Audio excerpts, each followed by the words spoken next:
out here at the Tom Sears Race Shop as he is getting his big block modified ready for Friday night at Brewerton. Had a little problem about a month ago. We'll talk about that. We'll talk about how the racing is going, how he had to replace a car that his nephew drives. Go to Tim Sears Jr.'s interview yesterday to find out more about that. Tom Sears joins us here. First of all, how you doing, man? Good. How you doing, Doug? Not bad. Sad day in the racing community. We lost an icon earlier this week in Harvey Fink. Yeah, we've known him a long time. He's owned these racetracks around here that we've raced at forever, and he was still around. He was still running the racetracks up until this year here when he got sick. So our thoughts and prayers go out to the family. Yeah. So for everybody out there, please, and Harvey meant a lot to a lot of us. So we rest in peace, sir. We wish the family and everybody well. So let's start with the problem. About a month ago, what happened? Well, Doug, we were struggling along. We had some good runs, bad runs, but then we broke a dry shaft, which ended up bending the valves in the big block. So we ended up having to pull it out and try to get it fixed, but we couldn't get the parts in time, so we had to run a small block for a few weeks. I know sometimes when that happens, the motor can over-rev. Is that what happened? Yeah, that's what happened. So the valves touched the pistons, and after that, we ain't taking no chances. We got too much money invested, so a lot easier to fix it now. So you look at the memory on the tack to see what it turned? Yeah, I knew it went really high before. Oh, you know that sound, huh? Yeah.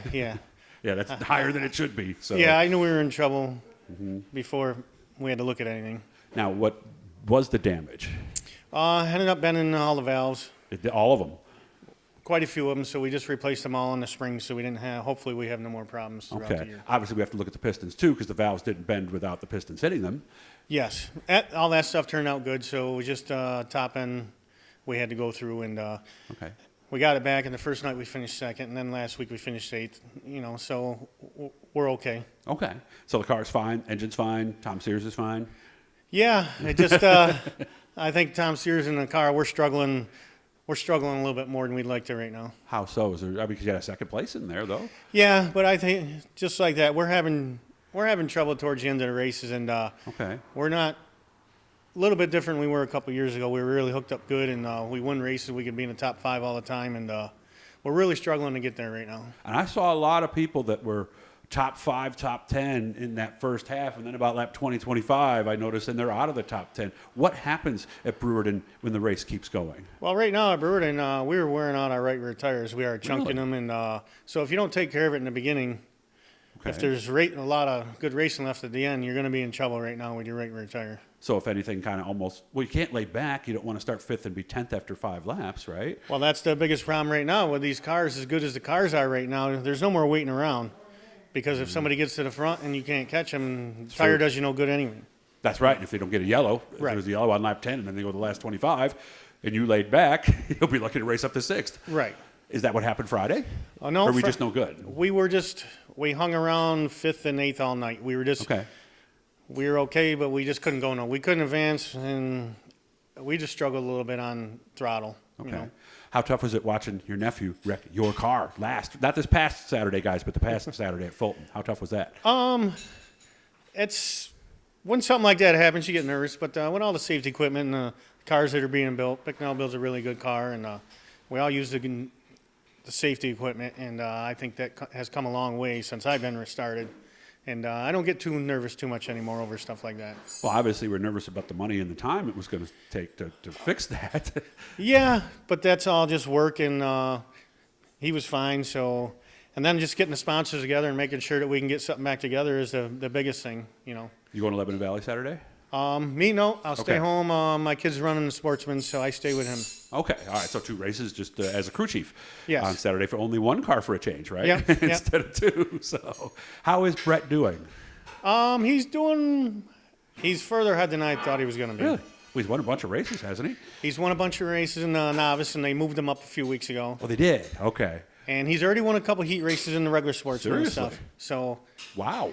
So now he's just having a little trouble learning how to pass. So yeah, once he gets that down, I think he'll be okay. Well, how big is that jump? Because I think that's a huge jump from a novice to racing against Matt Janzik and all the other guys who win races, right? Oh, it's a big jump for him because he's never driven anything other than this. So he has no go-kart race, nothing. So this is the only type of racing he's been in. And he's actually been doing he's further ahead than I thought he was going to be right now. No, you're right, because turning laps is one thing, right? But now Yes. coming up on somebody who's running the groove that you're comfortable in, what do you do, right? Right. That's his problem right now. He doesn't know how to move around yet and pass, but he's getting better at it. Okay. Is it nerve-wracking for Dad or no? A little bit. Sometimes. I mean, you are a dad, right? Sometimes. It is your son. Sometimes, and I'm a driver, so Mm-hmm. I try to tell him stuff, but a lot of times that doesn't relate until it actually happens to you on the racetrack. Are you a calm racing dad or one of the more, word I'm looking for here, demonstrative maybe? Or Depends something? on the situation. Okay. All right. What situation are you it's okay, son, everything's fine? Well, just like, you talk to him a little bit, but when he sits there and follows somebody for 15 laps, you got to try something. Okay. If So you what do want. you say when he comes in after that? I just tell him you got to move. You even though the guy's there and he's in your way, it doesn't matter. It's his line, and you got to learn how to pass. But sometimes I've talked to enough of you guys to know that if you're fourth and you don't think you're better than third, it's better off to roll a fourth place car in the trailer than wreck it, right? Yes, So Yes. it's a hard line for everybody, isn't it, to some degree? it is. But when you're stuck behind somebody and people are passing you because you're stuck behind a slower car, you need to learn how to pass that car. So my dad told me a phrase that might work here. He says, sometimes you got to do something even if it's wrong. Is Yes. that maybe about the right Yes. phrase for that situation? But he's come along. He's come a long way already. So All set for Super Dirt Week and some other stuff, or how much are we doing after Labor Day? we are set for Super Dirt Week prior to nothing catastrophe happen. So big block only. Yeah, Okay. I'm running just a big block. And, What about Brett? Not yet? No, not yet. Not yet. Okay, maybe Not next yet. year.